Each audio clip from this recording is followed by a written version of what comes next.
kábíyèsí ìṣọ̀kan Yorùbá ìṣọ̀kan Yorùbá.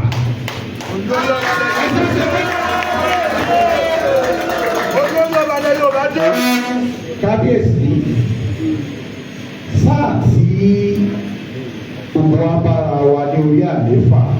ẹ̀yin méjì lẹ jẹ́ bàbá fún gbogbo ọba nílẹ̀ Yorùbá Aláàfin àtọ́ni ẹ̀fọn náà tó sọ̀rọ̀ àdẹ́gbà.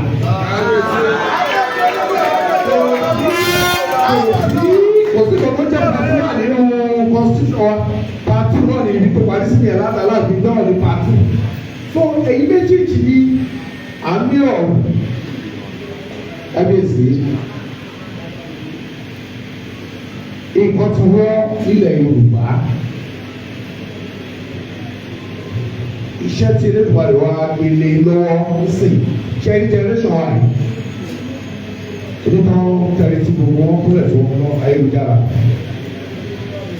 òmùọ̀ tí Yorùbá nílò láyé ìjọsìn náà bàbá wa lò òmùọ̀ à á lò òmùọ̀ olùdó olóko ìgbẹ́rẹ́ oṣù ẹ̀kọ́ tó máa ń ṣẹlẹ̀ ètò ìpàdé tó máa ń eléyìí jù bẹ́ẹ̀ lọ ó jù bẹ́ẹ̀ lọ. Tá a bá mú iṣẹ́ Tinúlé wípé mo mọ̀ pé tó máa jẹ́ lọ́kùnkúndùn ni pé kí ọ̀rọ̀ ó dàgbà ju ibi tí bàbá yín àná lọ. Àwọn onígẹ̀ẹ́sì ní a no-created environment. Orin tí àbá sì fẹ́ kí wọ́n bá wa gbé bá a ṣe dáa oníbà ṣe kọ́ lóde òní òun tó máa jẹ́ tẹ̀yìn àgbà. Kábíyèsí aláṣẹ ló kọ́ gbogbo àwọn ládéládé wọ́n fi àkókò yìí irú pọ́sibítì báyìí èèyàn máa ń pass message owó message tí àwọn colleague gbogbo pass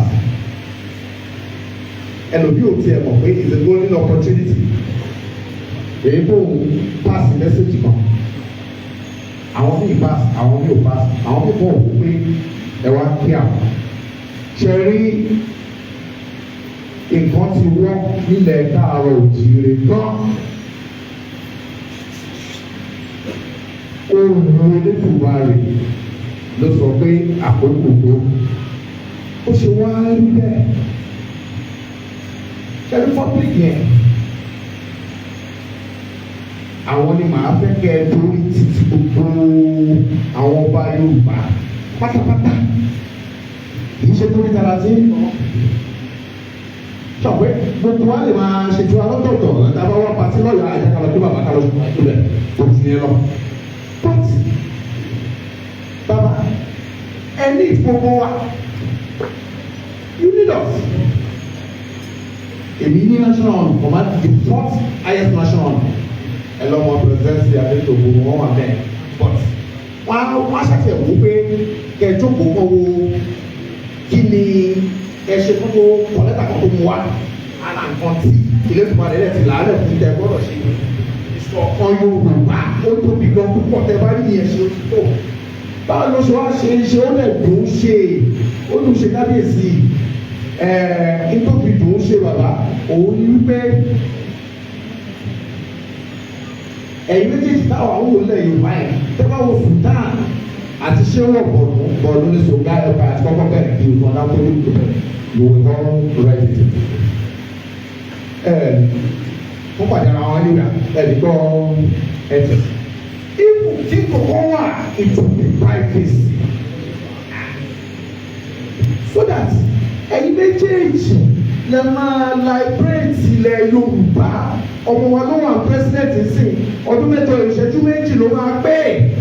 tó bá ti padà sókè ọ̀yà tẹ́yìn méjèèjì ní ìlọ́kùndínlé ìrìn lọ sí then aṣùwọ̀n bẹ́ẹ̀ lọ ní kábíyèsí wàhálà yẹn ò tí tán but tí yẹn bá ti wà ẹ̀mí kankan kò sí ìgbò tí kò lọ́wọ́ ní generation yìí constitution kan ti ṣe dáadáa bàbá kí láti pín state lọ́tọ̀ọ̀tọ̀ àní kí public rí wọ́n wọ̀n ẹ̀mọ́ kókó ń generate tó rọrùn ẹ̀rẹ̀rẹ̀ èmi ṣe kan lórúkọ yìí méjèèjì tẹ́ ẹ̀ gbé lọ́nbọ̀ torí wípé ó wù mí kí ṣọ̀kan lẹ Yorùbá dúró àtàwọn gbogbo kò sẹ́yìn kan tẹ́wọ́n sí o àti Laji Abbas àwọn méjèèjì ẹ̀yìn méjèèjì dà Laji máa bọ̀ bí àwọn méjèèjì wọ́n pè wọ́n sí níbi èmọ́tìkò kẹwàá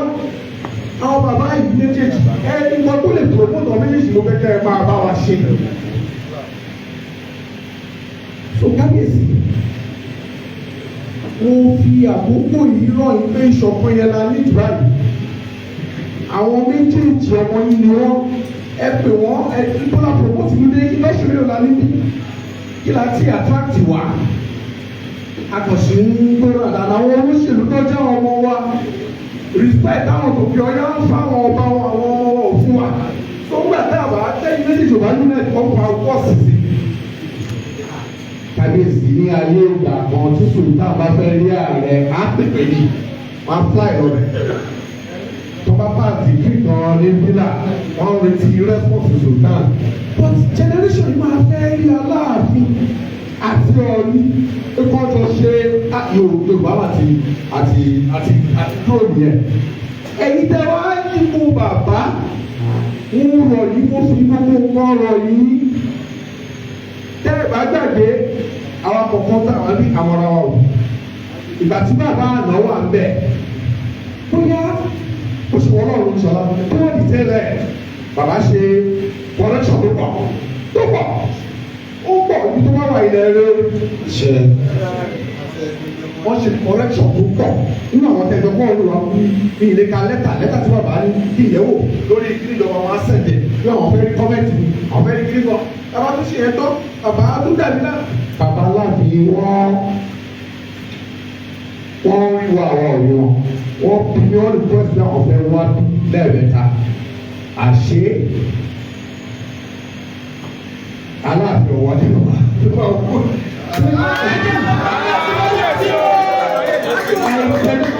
Deliberately affect àwọn àgbà ọba yìí ẹ̀jẹ̀ kàfọ́ lè báyìí ẹ̀ èmi àwọn àlọ́ fi state ìdúró onígbà àbọ̀ onígbà àbọ̀ àti yẹsà. Ibi tí ẹ̀yin méjèèjì àtẹ̀yìn àti Ọọ̀ni ìrìṣà ibi tẹ́ ẹ ti wà lọ in a class in a different class ẹ̀yin méjèèjì. Ṣé gbogbo àwọn alákọ̀wé tẹ́lẹ̀ bá aṣọlẹ̀ fi tẹ́lẹ̀ bá aṣọlẹ̀ irọ́ ló pọ̀ ọ́n bẹ́ẹ̀ o ọba ilẹ̀ Yorùbá àfẹ́ràn ara púpọ̀ o àfẹ́ràn ara o eléyìí ó sì dúró nípa ìṣẹ̀lẹ̀ ṣẹ̀ṣẹ̀ débẹ̀ o challenges sì wà wájú tó pọ̀ o dípò nínú Ọ̀yọ́ tó pọ̀ kábíyèsí ṣùgbọ́n bí ẹ ṣe jọba orí inú orí ìyá orí bàbá ajẹ́kẹ̀ àbí àṣẹ pọ̀ fún àwọn bẹ́ẹ̀ níta ẹ̀ náà àwọn náà lè máa tó sílé mo dẹ̀ wọ̀ pé it's what you can do ẹ má jẹ́ níbọ̀dì wa kó bọ̀bọ̀ sí i lórí pé àwọn alẹ́ pa ẹ̀ no àníkó lè gbèrò nílẹ̀ Yorùbá dá àwọn èkìtì àwọn máa bá yín ìmọ̀ àbáyé sóbi fún wa báyìí gbogbo wọn wà báyìí ẹ̀ẹ́dẹ̀ẹ́dì ṣe mo dúpẹ́ lẹ́ẹ̀kan sí ṣẹ́ńtì ọba ní olórí tó jẹ́ pé ìfòmísìlà tó ń gbọ́ wàhálà ti parí ìfòtú jọ bí ẹ̀ tí mo fẹ́ rọ̀ yìí lórí ẹ̀ ìṣẹ̀ṣe Yorùbá àtijọba church ilẹ̀ Yorùbá bàbá àdẹ̀jẹ́ ní mọ́ Muslim lèmi mo dẹ̀ bẹ́ náà pé ìgbọ́ tí ó bá máa dé kẹrọ ṣáná ẹ máa wà bẹ́ẹ̀ ṣùgbọ́n gbà tí wọ́n ti jọba kọ́jọ Yorùbá ìmọ̀jọba lé lórí ní ìdẹ́wẹ́rẹ́ òbí kí ló ti tún. ẹbí kọ́kọ́ fi gbọ́ngàn ìpẹ́sẹ̀ mo sì rí àwọn oníṣòwò àwọn onímọ̀gbà aṣàkó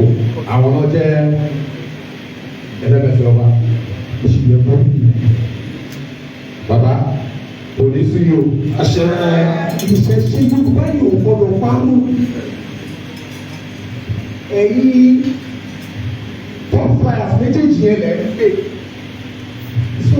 owó tó mọ̀ á sí yẹn báwo sábà ṣe lọ́mà tálàbí ṣe sọ̀rọ̀ tọ́ọ̀ni sọ lọ́jọ́ ṣẹlẹ̀ Yorùbá ò gbòòrò yẹn ó ti gbòòrò àbájá ṣe kú sí mi ó ṣe ọ̀ṣọ́ṣọ́ ìfúnpá